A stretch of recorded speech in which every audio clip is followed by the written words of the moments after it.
What's good, YouTube? Justin Righteous here, back with another reaction video. I like to yap on world topics, but I don't just yap. I dissect, I break down the content, I share lessons from my own experiences, and I call out the misinformation. Okay, so today we have college made absolutely zero sense. I'm still in college, technically. I still go to university. I'm doing my bachelor's in physics. So, does it make zero sense? A little bit, We'll see. Let's get straight into the video. Everyone is casually in thousands of dollars of debt. Welcome to college. The place where everyone is casually in thousands of dollars of debt, questioning their life, yet somehow still produce a smile as they walk around campus. However, in this unsureness, you will meet some cool people that probably shouldn't have made it to college, experience hella different things, and most importantly, begin your transition into becoming a full-fledged adult. One major part to becoming an adult, though, is having the ability to recognize early signs of BS. That way you can avoid it. You'll quickly learn there's What he just said is very interesting. no right way to be an adult. You kind of just freeball and hope you're making the right decisions along the way. Yeah, Then that's very some years true. go by and you finish college, when you only now realize all the bullshit and upright nonsense you had to go through just to get that damn degree. Like, I remember first going to college. What he's saying right now is like crazy, because he's right. He's right. I think my superpower is that I noticed that most of the things that most of like life you don't learn in college. Like, most of the things you want out of life you don't learn in college. College is just a place to teach you a skill to contribute to society.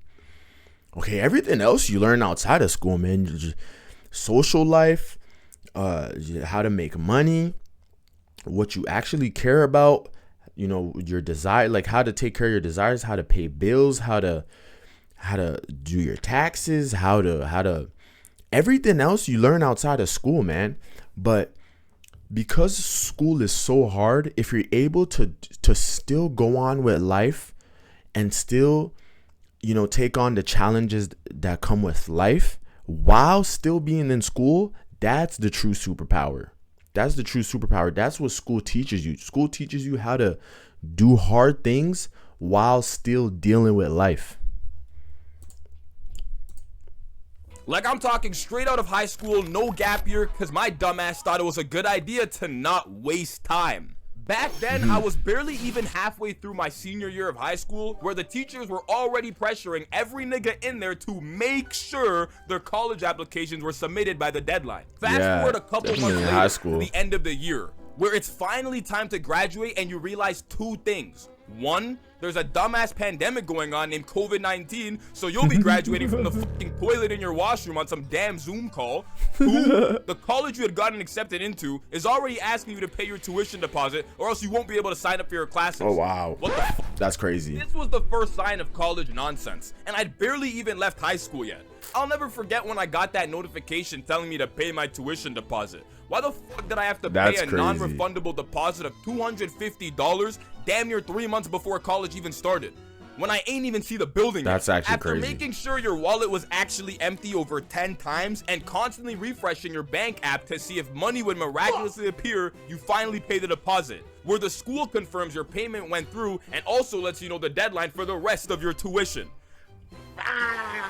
Like, after barely paying the $250, I somehow had to now figure out how the fuck I'm gonna pay the remaining thousands of dollars just for the semester. This is where I realized something was off and just didn't make sense. I remember constantly asking myself, you mean to tell me everyone is supposed to pay for this shit and yet niggas would still drop out? Like, after seeing the receipts. That's why they give out a student loan, guys. Right? That's why they give out a student loan, because if it weren't for the student loan, most people wouldn't go to school. Most people who are in school wouldn't go to school if it weren't for the student loan. I live in Canada, so tuition is very cheap. So I don't need a student loan. But in other places, in other provinces, I live in Quebec, right? So outside of Quebec in Canada, tuition is very expensive, tens of thousands of dollars, just like in the US. So that's like the cycle. That's from high school, they're telling you submit your applications right before you even finish high school. They're like, submit your applications for college. Submit your applications for college. You get to college, can't pay for college, so you get a student loan to stay in college, and then you're in debt to the government now. You have to get a job to pay the government. And then you keep that job for the rest of your life, and you continue paying the government. You continue. That's kind of like the cycle that they keep you in. But you know, it's a way of keeping society running. It's their method of keeping society running. Obviously, you know, some people, they'll look at it and frown upon it. Some people will be like, oh, they're controlling. Yes, it is controlling, but what would you do if that wasn't the case? You know what I mean? Like, would you be like smart enough to start your own business? Would you be smart enough to figure out a different way to make money? Right? Probably not, because you're lazy. So just stay in school, learn how to be a hard worker in school, bro, and then figure it out after that. But like I have said in a previous video, I do recommend people take a gap year after high school, because a gap year is really what's gonna let you explore life, let you understand what you really want out of life, let you, you know, get a job here, maybe don't get a job, maybe start your own business, maybe just chill, maybe just do nothing. Okay? And then you're gonna realize what actually matters to you, man. For college, I couldn't even fathom how much money. And then you go back to school after your gap year, and then you really have an idea of what you want to do in your life. Colleges were making, considering the fact that hella people went in there not knowing what the hell to study. You know, because the 17-year-old in high school is somehow supposed to have the mental capacity to decide what they want to do for the rest of their life. By the time niggas reached second year, it was damn near a 50% chance they swapped majors or a 45% chance they dropped out. Yeah, and I switched my major twice. I was appearing in applied science. That's, you know, I was kind of thinking engineering. Maybe I wasn't really sure. Then I went to computer science, and then I went to physics, because that's where my gift was lying. And I was like, you know what? Let me just go into physics. Elon Musk is one of my inspirations for that, as I have said in previous videos. But most people change their major twice because they don't know what to do. Guys, they don't know what to do. This is very important for you to think about. Okay, so those previous major changes, they don't matter no more. At least the knowledge is still in your brain, and that makes you you know, kind of like a multi-talented, you know, you have knowledge from different fields, different areas. But if that's not what, you know, you really want to do in your life, then it might be a waste of time for you. This is why I say take a gap year, get a job, make some money, stack some bread, and then go back to school when you really want to know what you want to do. Beauty of all of this is the colleges would get paid regardless. Around this time, my first semester had like 6 courses, and after running the numbers, I realized I was damn near paying $400 a course. Not to mention, it was peak COVID. That's how much it is. So majority of my program was online. At least I was paying $400 for every course, as if I was actually going to the damn college. I think he's Canadian. Don't even get me started on textbooks. You'll be reading your intro seminar for a course where on the first page it states you need a textbook that costs $200. Excuse me? Like, I gotta pay that's why you get the much PDF version for each textbook for each class? What? Registration in college actually grants you the freedom to create a schedule you would like to have for your upcoming semester. It ain't like high school where you just pick the class you want and they make your timetable for you. You actually get to make it for yourself, is what I thought. There were 2 types of people when it came to registering for college classes. The one that actually took time to plan ahead, do their research on every prof, time slot, pass rate, make a pre-planned template. Then there was the nigga who didn't even know when registration was. Now it's 9:30 a.m. on a Wednesday morning, and your boy is texting you talking about some, yo bro, you registered for courses? It opened 2 minutes ago. After damn near suffering cardiac arrest from his message, you jump out of your bed and rush to your computer. By the time you get to the registration portal, the wait time is already over 30 minutes long. After waiting damn near an hour because for some reason the queue continuously pump faked you, changing your position every other minute, you finally reach the registration center, where you only now realize every single class is full and the only ones left are at 7 a.m. or 8 p.m. Rookie mistake. Rookie Like, mistake. you mean to tell me every class somehow filled up in the span of an hour? Not to mention I was on the site 2 minutes after registration started, but I had to wait in that long-ass queue, and so now I'm not able to... That's why you gotta register early, man. Because if you register late, all the good times are gonna be taken, man. All the good hours are gonna be taken. If you really want to have control over your own schedule, your own classes, everything, you gotta register early. sign up for my damn class? You What's register the crazy is year some niggas before, had it too. worse. Like, I remember one of my boys telling me he was waitlisted to get into a class. You know, because the thousands of dollars you pay a semester isn't enough to guarantee you a damn seat in that damn class. Like, they even made him pick an alternative class just in case the waitlist didn't clear up. So instead of taking his Physics 2 class, he's now in fucking Agriculture and the Economy 101. Like, at least in high school, when you register for a class, you're in that damn class. But in college, fuck no. When it's time to register You still for have your to go college to the semester, class, even if you're somehow on a wait every list. single time slot is already taken, or you can't even sign up for the class at all. To make things even crazier, in my college, you were required to take multiple gen eds, also known as general electives. I couldn't even tell you the purpose of having to take these Everyone has because to they do were that. literally classes that had zero correlation to your damn program. Yet if you don't take them, you can't graduate. Yeah. Registration itself was tied to what program you were in. Like, because I was in engineering, my registration time slot opened at the end of the fucking week, as opposed to the psychology major who's opened on Monday at 8 a.m.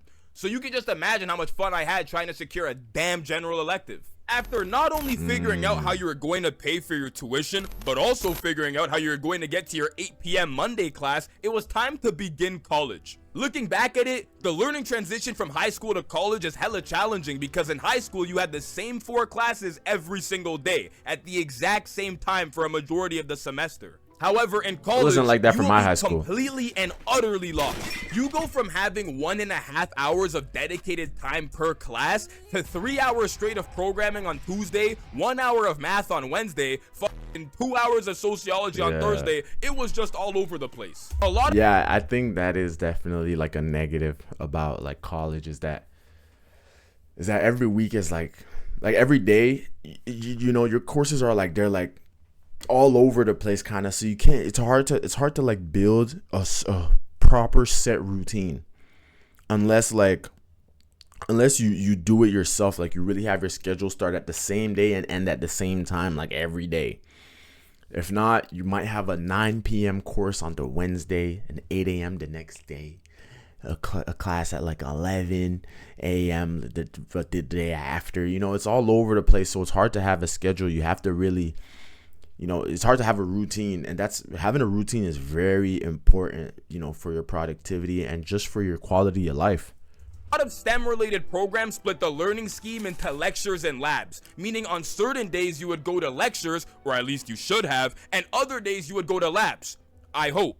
The idea behind this was to learn the theory while simultaneously learning how it actually works in real life. Yeah. But after only attending damn near 2 lectures, you quickly learn they were straight up unbearable. College was now in the post-COVID era, which means it was normal for some classes to have lectures online and some would still do it in person. Both were f***ing terrible either way. With online lectures, you would sign into your school's Blackboard and load up the classroom. Immediately upon joining, you notice a plethora of problems that didn't even make sense. One nigga doesn't have his mic muted and is yelling at the top of his lungs gaming, and somehow no one way. is saying anything. Another person somehow isn't aware that their camera has been on for the last 5 minutes despite it literally being turned off prior to you even joining. And most importantly, the professor isn't there and hasn't been for the last 10 fucking minutes. Finally, the professor joins, where he then proceeds to share his screen for this week's lecture slide set for 1 to 126. After only reaching slide 2, you have... This is funny because I didn't really go to school during COVID. I did, like, I had like 1 or 2 classes during COVID. They were on Zoom, but I didn't go, to be honest. I didn't go. I think I went to like a couple Zoom meetings, you know, for class. Like, I could barely even remember them, man. But, you know, during COVID, I didn't go. I took like a 2-year gap year. You know what I mean? And then I came back in 2023. So I didn't really go to school during COVID. Have to walk to the washroom and splash your face with water because you're on the verge of falling asleep. By the time you make it back to your computer, the professor is somehow now on lecture slide 26. What? You ever notice how in college none of your professors would actually go through each and every lecture slide? Like some miraculous way the slides 20 to 88 just aren't important all of a sudden? I couldn't tell you a single time one of my professors genuinely sat there and read through every single slide. To be fair, I probably was never paying attention regardless, but I know damn well every slide was not important. College lectures should have been illegal. You're literally sitting there listening to this old ass professor mumbling the words he sees on the screen for 2 hours minimum. The way some of these professors were college lectures, bro, they're problematic, bro. He's making a really good point, and I don't think I've ever really thought about this. Like, lectures are so dumb. Lectures are dumb. You're just listening to a teacher yap and go through slides that they're literally just reading through the slides, and you're trying to take notes. Sometimes they go too fast. Sometimes they take forever on just one slide. You're just tired. It's like, you know, some of them are an hour and a half. Some of them are 3 hours. And then you go home. The lecture is just you writing notes. You don't even understand what's going on during the lecture. So you almost wasted an hour and a half of your time just to go home and study the lecture that you were supposed to know, that you were supposed to learn. You literally just take notes to go home and study it. So the lecture is almost useless. That's why I started skipping most of my lectures, and I just take the slides and learn from there. But, you know, I mean, okay, that's a lie. I was skipping most of my lectures in my first couple years, okay? In my first couple years, and then I realized that it was actually harder to understand the material if I didn't go to the lectures rather than if I did go to the lectures. But they definitely need to change that format, man. Like, we need to be doing something during the lectures. Like, in high school, it was better. You know, you would like learn a little bit and then work on a problem, learn a little bit and then do activities. You know what I mean? Like, it should be like that in college too. I don't know why it's not like that, bro. Reading the lecture slides, you would have thought it was their first time learning the course material too. Not to mention, you don't even understand what's going on. Sometimes it is, by the way. If people don't know that, sometimes it is the first time the teacher teaches a course. Sometimes they can't find a professor for a certain course. So a professor from a similar course has to teach that course too. And it's like they barely even know what's going on. And it's like, you know, a lot of professors teach multiple courses, different courses. Going on because he's been cutting in and out consistently ever since he joined. Then you had the in-person lectures, which were somehow worse. Not a single nigga in there is ever paying attention to those, and the professor isn't either. Like, she would have it on the screen for fun. I don't know about you, man, but in my physics courses, man, and my math courses too, they be paying attention, bro. You'll have like that 1 or 2 or 3 students that they'll correct the teacher. I mean, I correct the teacher every now and then too. Because, like, bro, I look at other people and they're, like, tapped in, bro. They're following everything that's going on, bro. So I try to do it, too. You know, sometimes I'll doze off and, like, you know, I'll lose focus or, like, look at my phone and things like that. But I try to focus. And the more you're tapped into what the teacher's saying, the more you're tapped into that lecture, bro, like, it's all in, it goes all in your brain. You absorb the information. And then you get out of there and you're like, man, like, I just, like, learned a lot. And, like, you know the material. You get to the exam, you barely even had to study, and you get good grades. Read as many as she could until we hit the 2-hour mark, and then pack it up and call it a day. In both scenarios, you always ended up with the same result. Not understanding a single fucking thing that went on in that lecture and having to find time to teach yourself anyways. This is the reason why niggas would just stay home and not go to lectures. What the fuck am I doing in a room where I'm gonna be confused anyways and have to teach myself at home? I'll just stay home. Exams in college have always been the most confusing concept to every person I know. The idea of having to sit in a room for 1.5 to 2 hours while your hand is literally trembling and you feel like your heart is about to beat out of your chest never made any sense at all. My program had split our grades into 2. Because it was a form of engineering, they wanted to ensure that the shit you were learning was actually understood. And so you were required to get at least a 50% in both the theory portion and the labs portion. As if you didn't, you would fail the entire course. This also meant that niggas had 2 separate forms of exams. Your midterm and final exam would only count towards your final theory grade, and your lab exam would only count towards your final lab grade. The lab exams were tolerable. considering it was just exams based on all the shit you actually did in real life. It was more of a practical test, so as long as you could remember what you did before, you would be fine. However, the theory exams, as we all know, were nothing but a fucking nightmare. Somehow, every single damn time I had to write an exam, it's to a point. What he's saying is so right, and it's to a point to where most of my physics courses, what they do is that they make the midterm like impossible. They make the midterm impossible to see what the students understand and what they don't understand. Okay, so like usually the average of a midterm is like 30-40%. No joke, I kid you not. The average of a midterm is usually something like 30-40%. And then you get to the final exam, and the final exam is hella easy. Because at first they're, you know, the teachers now know what the students understand and what they don't understand, because you learn a lot, man. Like you study so much, so many topics, so much different material, that they can't just put all of that in just one exam, you know. So it's hard to know like what's important and what's not important. So that's what they do. They make the midterm extremely hard so that the final can be a lot easier. It always went one of two ways. One, the shit I was told to study for the exam was nowhere to be found on the exam itself. Two, I wasn't even told what the hell to study to begin with, so it was over before it had even started. This is the point in every college student's career where they contemplate their life decisions. How the hell did I end up writing an exam worth damn near 50% of my grade, and I genuinely don't know what the hell is going on? Don't even get me started on formula sheets or reference papers. A lot of my exams would provide reference papers, kind of like a sheet that comes with the exam that carries shit like formulas you'll need to use. Electric engineering. Except for some reason, the formulas written on the sheet were never needed for the exam itself. Yeah, facts. A lot of the formulas are not needed. Numbers using IEEE 754 floating point standard, and your reference sheet would have Pythagorean's theorem. What the fuck was going on? This is the point where I realized college is literally you versus your professor.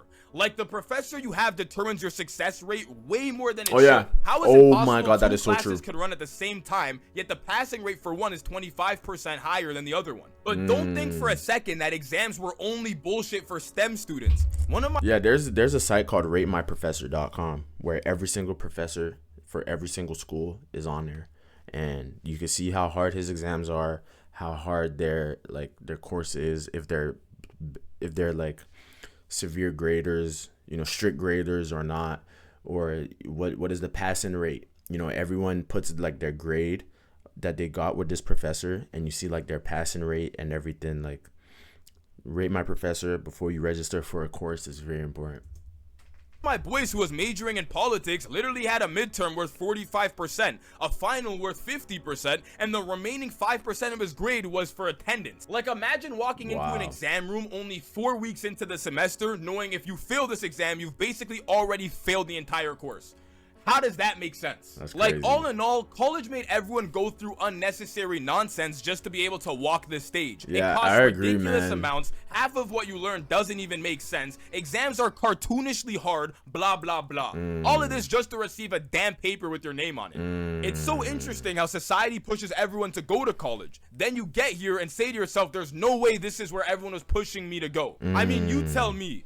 Do you think the college system is efficient in educating people based off the career path they choose? Or is it just an institution created by the system to get money out of you in hopes that you also find a job and contribute to society? Boom.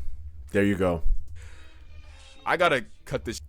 So 100% is just an institution to, get money out of you and hope that you contribute to society. But it's very good at making you able to contribute to society or the government or whatever, because the reason this is the case, the reason why college is not efficient at teaching you the material for your career path is because you don't even know what your career path is, because you just went to college, you just did what someone told you to do, you just did what you thought you had to do. You wasn't even following your own goals. You wasn't even following, like, you want to be a movie star, but you're studying anthropology.